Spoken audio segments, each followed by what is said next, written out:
Hey everyone, welcome to एकता की पाठशाला. This is your mentor Ekta. I welcome you all on this YouTube platform और आपका हार्दिक हार्दिक स्वागत है भारत भ्रमण में. हम कर रहे हैं भारत भ्रमण और हमने लास्ट क्लास में भारत के पड़ोसी देश यानी नेबर्स देखे थे, इंटरनेशनल बॉर्डर्स यानी अंतर्राष्ट्रीय सीमाएं देखी थी, वो भी स्थलीय सीमाएं देखी थी, राइट. और आज की क्लास में हमने क्या करना है, भारत की जलीय सीमाएं यानी समुद्री सीमा भी कह सकते हैं. तो जो ऐसे देश जो भारत के साथ समुद्र या फिर जलीय सीमा लगाते हैं उनको हमने कवर करना है. चलिए शुरू करते हैं.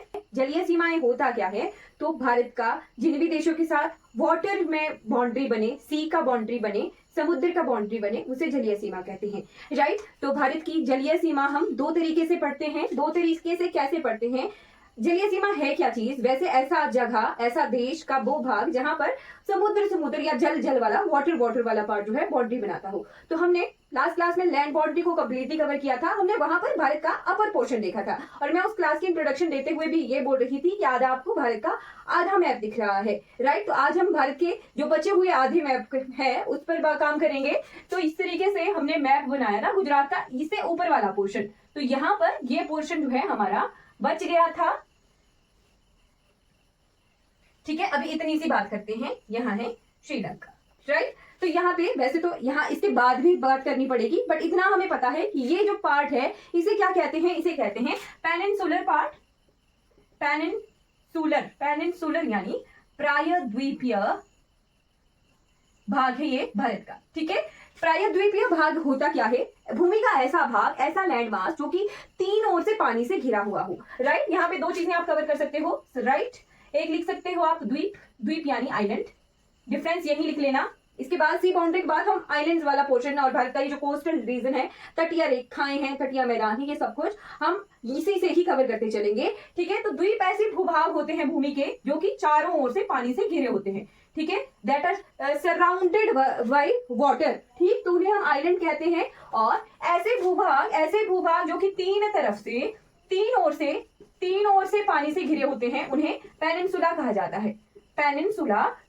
है. तो भारत का ये जो त्रिकोणीय भाग है ये भी क्या है? पेनिनसुला है यानी प्रायद्वीप है.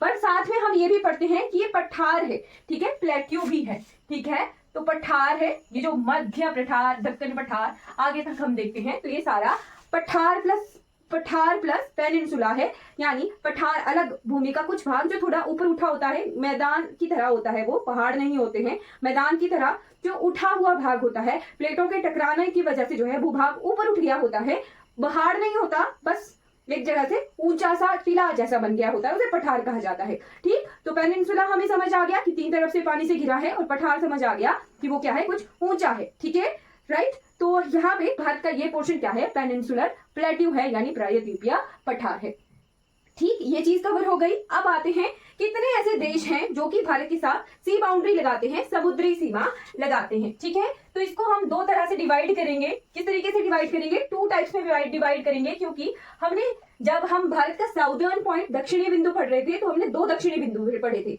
एक तो था कैप कोमोरिन है ना, कन्याकुमारी जिसे कहा गया, कैप कोमोरिन, राइट. कन्याकुमारी जिसे कहा गया वो कि मुख्य भूमि का भाग था, ठीक है. तो ऐसा मेन जो लैंड है मुख्य भूमि है,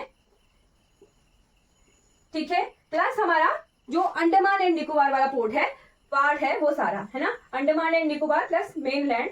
तो दो तरह से जो है हम इसे विभाजित कर सकते हैं, जलीय सीमा को, समुद्री सीमा को, वाटर बाउंड्री को, ठीक. जब मेनलैंड की बात की जाती, एक पॉइंट हमने नोट कर लेना है लास्ट क्लास में कि भारत के 17 राज्य, 17 जो स्टेट्स हैं, यूटी कंसीडर करके, जम्मू और कश्मीर और लद्दाख दोनों को मिला के 17 टोटल हो गए, राइट. वो जो है लैंड बाउंड्री बनाते हैं यानी स्थलीय सीमा बनाते हैं. यहाँ पर हम देखेंगे कि जो मेन लैंड है, मुख्य भूमि है, उसके कितने राज्य समुद्री सीमा बनाते हैं? तो लिख लीजिएगा 9 स्टेट्स कौन कौन से हैं वो भी मैं बता देती हूँ. 9 स्टेट्स प्लस 2 यूटीज. 2 यूटी कौन कौन से हैं? पुडुचेरी और दमन एंड दीव है, मुख्य भूमि है. मैं तो ऊपर से शुरुआत कर सकते हैं. जैसे यहाँ पर मैं आपको सिर्फ यहाँ पे ड्रॉ करके दिखा दूंगी. ये जो पोर्शन है दिस वन इज गुजरात. तो पहला आ गया गुजरात. फिर यहाँ पे ये पोर्शन आ गया महाराष्ट्र का, ठीक है, महाराष्ट्र का. फिर यहाँ पे गोवा है, ठीक है. तो सेकंड आ गया महाराष्ट्र. फिर थर्ड हमने लिखा गोवा. के बाद यहाँ ये जो सी शेप में है, यहाँ है कर्नाटका,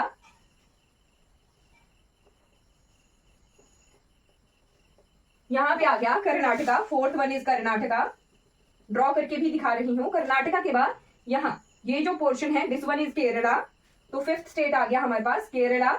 एंड यहाँ पे ये आ गया Tamil Nadu, sixth state is Tamil Nadu. फिर उसके बाद यहाँ वीणा की शेप में है हमारे पास आंध्र प्रदेश, ठीक, तो सेवेंथ स्टेट आ गया हमारे पास आंध्र प्रदेश। उसके बाद यहाँ है हमारा उड़ीसा, ठीक, उड़ीसा, तो एट्थ स्टेट आ गया उड़ीसा। और नाइन्थ स्टेट यहाँ पे ये आ गया वेस्ट बंगाल, ठीक है, तो ये आ गया नाइन्थ स्टेट वेस्ट बंगाल, ठीक। जो त्रिपुरा और मिजोरम है वो लैंड बाउंड्री बना रहे थे बांग्लादेश के साथ, लैंड बाउंड्री बना रहे थे, मिजोरम भी लैंड बाउंड्री बना रहा था, ठीक है। तो ये क्लियर हो गया, मुख्य भूमि के ये 9 राज्य आ गए। उसके बाद सबसे लॉन्गेस्ट जो वाटर बाउंड्री है, राइट, 1200 से लगभग 1600 किलोमीटर तक, वो जो है गुजरात का, इसे तट रेखा भी कहते हैं, है ना, कोस्टल लाइन। सबसे लंबी तट रेखा कौन से राज्य की है? तट रेखा किस राज्य की है? कोस्टल लाइन, तो वो गुजरात की है, ठीक है। यानी ये जो लाइन आ गई ना यहाँ से, ये यहीं से ही ये सारा पोर्शन, यहाँ कच्छ की खाड़ी है, मैंने आपको दिखाई थी, ये सारा पोर्शन यहाँ से लेके ये लगभग 1600 किलोमीटर के आसपास, एवरेज 1200 लेके चलते हैं, तो इतना किलोमीटर जो है कोस्टल लाइन है, ठीक है, कोस्टल लाइन है, राइट। और वाटर बाउंड्री की बात की जाए तो वाटर बाउंड्री जो है हम थोड़ा सा नॉटिकल माइल्स में कंसीडर करते हैं, तो वो थोड़ा 12 नॉटिकल माइल्स के बाद जो है हम देखते हैं। फिर उसके बाद हम 200 नॉटिकल माइल तक देखते हैं, ठीक है, उसको हम वाटर बाउंड्री कहते हैं, तो वो भी मैं कंसीडर करवाऊंगी। अगर वाटर बाउंड्री की बात की जाए, वाटर बाउंड्री की ये कोस्टल लाइन थी 1600 किलोमीटर, ठीक है। अगर वाटर बाउंड्री समुद्री सीमा की बात की जाए तो 1215 किलोमीटर के ये आसपास है। तो दो चीजें यहाँ से होती हैं, ये कोस्टल लाइन है बिल्कुल समुद्र के साथ टच होने वाली है, बेस लाइन 1600 किलोमीटर है, और फिर समुद्री सीमा यहाँ दूर तक कंसीडर की जाती है, यानी दूर तक हमारा जहां तक संविधान चलता है वो 12 नॉटिकल माइल होता है, ठीक। 200 नॉटिकल माइल तक जो है हम साफ सफाई कर सकते हैं, ठीक है, इस तरीके से हम देखते हैं। फिर उसके बाद 24 नॉटिकल माइल तक जो है हम अपने क्षेत्रों से खनिज तेल वगैरह निकाल सकते हैं, ठीक। तो 3 डिविडेशन होते हैं, वो भी देख लीजिए। 3 डिविडेशन कैसे होते हैं? एक होता है पहला 12 नॉटिकल माइल तक का, ठीक है, जहां पर ये लिख लेना साथ में, ठीक है। 9 राज्य मैंने आपको दिखा दिए। गोवा सबसे शॉर्टेस्ट बाउंड्री बनाता है, लगभग 100 किलोमीटर, ठीक। तो ये जो नॉटिकल माइल वाला कंसेप्ट है ये भी लिख लीजिए। बेस रेखा ये जो बनाई है हमने, इसी से ही 12 नॉटिकल माइल तक, 12 नॉटिकल माइल होता क्या है? तो नॉटिकल माइल, एक नॉटिकल माइल में होते हैं 1800 1.852 किलोमीटर होते हैं, ठीक है, 1800 मीटर होते हैं, ठीक। तो 12 नॉटिकल माइल तक जो क्षेत्र होता है उसे कहते हैं टेरिटोरियल बाउंड्री।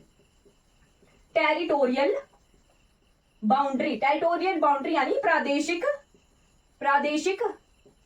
सीमा। तो प्रादेशिक सीमा तक जो है भारत का कॉन्स्टिट्यूशन, संविधान जो है लागू रहता है, कॉन्स्टिट्यूशन लागू रहता है, ठीक है। यानी जो हमारे मछुआरे हैं ना, मछुआरे, वो यहां तक जाना अलाउड है। यहां से बाहर जब जाओगे आप तो वहां हम प्रोटेक्ट नहीं कर पाएंगे आपको, फिर वो चीजें कॉम्प्लिकेटेड होती चलती हैं। तो 12 नॉटिकल माइल तक जो है हमारा संविधान, कॉन्स्टिट्यूशन लागू होता है। मुख्य भूमि से, मेन लैंड से ये 12 नॉटिकल माइल आधार रेखा रखी गई है। फिर उसके बाद सेकंड जो रीजन आता है वो होता है बेस लाइन से 24 नॉटिकल माइल, है ना, उसे कहते हैं कॉन्टिजियस एरिया, यानी संलग्न क्षेत्र। कॉन्टिजियस एरिया यानी संलग्न क्षेत्र, ठीक है, संलग्न क्षेत्र।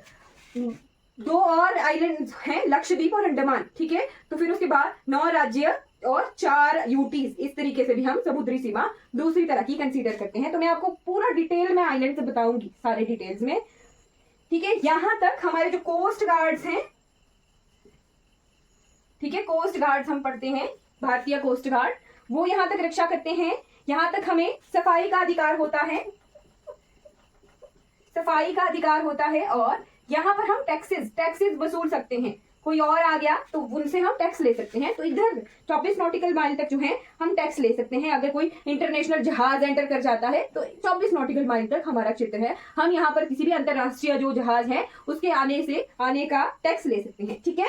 थर्ड आता है हमारा एक्सक्लूसिव, है ना, EEZ, एक्सक्लूसिव इकोनॉमिक जोन, ठीक है, EEZ। अगर इसे हिंदी में लिखा जाए तो अनन्य आर्थिक क्षेत्र, ठीक है, अनन्य आर्थिक क्षेत्र। ठीक, ये होता है आधार रेखा से, बेस लाइन से अप टू 200 नॉटिकल माइल्स। ठीक है, 1800 मीटर से मल्टीप्लाई कर देंगे 200 को, तो उतना हो गया हमारा एक्सक्लूसिव इकोनॉमिक जोन। ठीक है, और ये जो है यहाँ पर हम खनिज तेल एक्सट्रैक्ट कर सकते हैं, जैसे पेट्रोलियम वगैरह है ना, खनिज तेल वगैरह एक्सट्रैक्ट कर सकते हैं। ठीक है, और यहाँ पर हम आर्टिफिशियल आइलैंड्स बना सकते हैं। ठीक है, 200 नॉटिकल माइल्स तक हम जो है अपने आर्टिफिशियल आइलैंड्स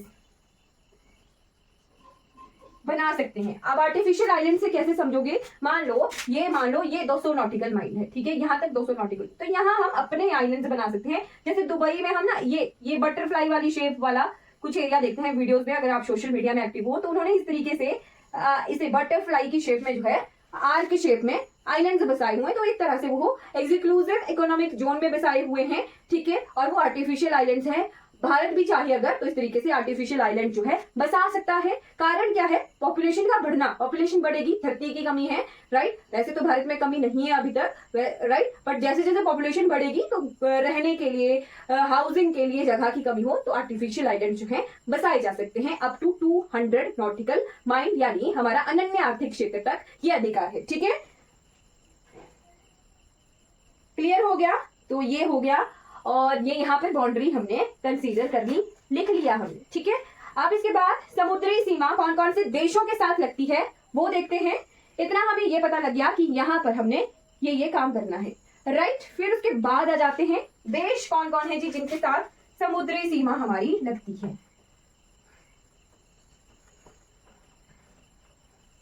तो टोटल 7 कंट्रीज हैं। ठीक है, ऐसे देश भी हैं जिनके साथ हमारी लैंड बाउंड्री भी लगती है और सी बाउंड्री भी लगती है। तो सबसे पहला तो हमारा पड़ोसी देश, बहुत ही फेमस, पाकिस्तान के साथ हमारी सी बाउंड्री भी लगती है और लैंड बाउंड्री भी लगती है। ठीक, ये वाला जो क्षेत्र है यहाँ पर ये जो क्षेत्र है यहाँ पर हमारी 200 नॉटिकल माइल तक हम काम कर सकते हैं, राइट। तो यहाँ पर हमारा उनका जो है इंटरसेक्शन हो सकती है ना, तो यहाँ पर हमारी सी बाउंड्री लगती है। फिर इसके बाद मालदीव्स कहाँ पर प्रेजेंट है, तो यहाँ ये हमारे लक्षद्वीप आइलैंड्स हैं, लक्षद्वीप के बाद यहाँ पर एक आइलैंड है जिसको कहते हैं मिनिकॉय। ठीक, मिनिकॉय के बाद यहाँ आइलैंड्स में जो देश बसा हुआ है, राइट, ये है मालदीव्स, जिसकी राजधानी है मलय, और यहाँ पर भाषा कौन सी है, महल भाषा है। मिनिकॉय मालदीव के नजदीक होने की वजह से यहाँ पर भी महल भाषा का उपयोग होता है। और आधिकारिक भाषा लक्षद्वीप की, वैसे मैं पढ़ाऊंगी, केरला की ये वेस्ट में है, पश्चिम में है, यहाँ पर हाईकोर्ट भी केरला का ही है, तो आधिकारिक भाषा जो केरला की है मलयालम वही है। ठीक है, तो मालदीव का डिटेल भी मैंने हल्की सी बता दी इस पोर्शन की, राइट। मालदीव के साथ सी बाउंड्री टच होती है। फिर उसके बाद थर्ड जो कंट्री आ गई वो आ गई श्रीलंका। डिटेल में पढ़ेंगे हम एक एक कंट्री, जैसे हमने पढ़ा है पहला स्थल सीमा भी पढ़ी थी, है ना। तो ये आ गया श्रीलंका। ठीक, ये जो तमिलनाडु है, यहाँ पर एक द्वीप है पंबन द्वीप। ठीक है, पंबन आइलैंड। ठीक, पंबन आइलैंड का ये जो पोर्शन है, अंतिम बिंदु इसे कहते हैं धनुषकोटी। ठीक है, धनुषकोटी वो जगह है जहां से फिर राम सेतु है जी, राम सेतु है श्रीलंका के लिए। इस राम सेतु को एडम ब्रिज भी कहते हैं। ठीक, तो यहाँ श्रीलंका और भारत की समुद्री सीमा है। तो थर्ड कंट्री हमने देख ली श्रीलंका। फिर आ गया चौथा देश, वो है बांग्लादेश। अब मुझे ये मैप थोड़ा सा चेंज करना पड़ेगा, इसे मुझे बड़ा मैप बनाना चाहिए था, कोई बात नहीं, ये पोर्शन आ गया हमारा। ठीक, तो यहाँ ये कंट्री आ गई बांग्लादेश। फिर ये कुछ ऐसे कंट्रीज हैं। ठीक है, तो यहाँ है हमारे Andaman and Nicobar islands, right. ठीक है, राइट, ऐसा ये यहाँ श्रीलंका है। ठीक है, राइट। तो ये आ गया बांग्लादेश के साथ हमने देखा था सबसे लंबी स्थल सीमा, यानी 4096 किलोमीटर की जो लैंड बाउंड्री थी वो, और बांग्लादेश के साथ हमारी जो है सी बाउंड्री भी टच होती है। तो बांग्लादेश लिख लेना है सी प्लस लैंड बाउंड्री। ठीक, फिर उसके बाद पांचवी जो कंट्री है वो, यहाँ पर हमारे जो राज्य हैं, वैसे मैं थोड़ा सा इसको ऐसे ड्रॉ करती हूँ,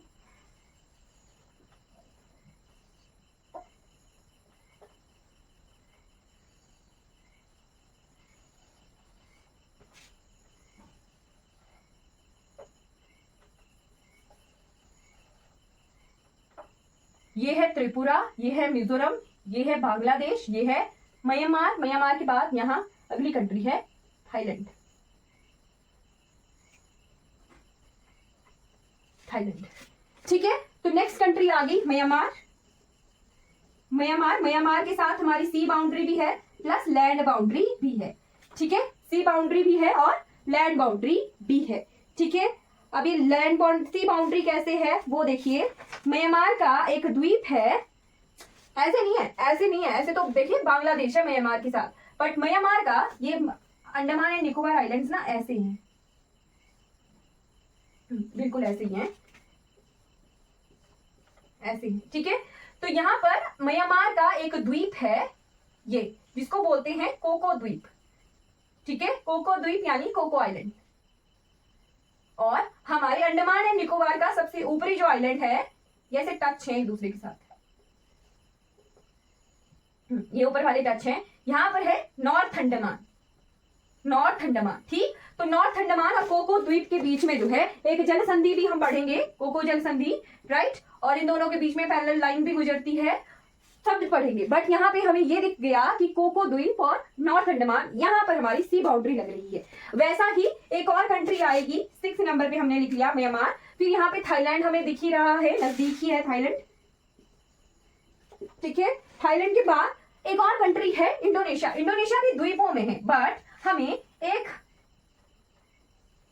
ये कौन सा द्वीप है हमारा, ये है ग्रेट निकोबार, ग्रेट निकोबार। और यहाँ एक द्वीप है इंडोनेशिया का जिसका नाम है सुमात्रा, सुमात्रा द्वीप, ठीक। तो सुमात्रा द्वीप और हमारा ग्रेट निकोबार है, राइट। तो यहाँ पे इंडोनेशिया का ये है सुमात्रा।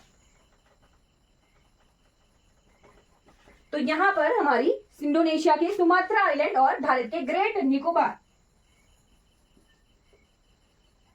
के बीच में सी बाउंड्री लग रही है, राइट। तो ये आ गया हमारा ईस्टर्न पोर्शन, पूर्वी भाग भारतवर्ष का, और उत्तरी भाग तो हमने, वेस्टर्न भाग तो हमने देखा ही था, ठीक है। तो ये चीजें कुछ क्लियर हो गई होंगी कि कैसे भारत की सी बाउंड्रीज जो हैं टच होती हैं और किन किन देशों के साथ भारत अपनी सी बाउंड्रीज यानी समुद्री सीमा जो है लगाता है। डिटेल इंफॉर्मेशन हम देख रहे हैं, नोट कर लीजिए, कुछ नोट करना।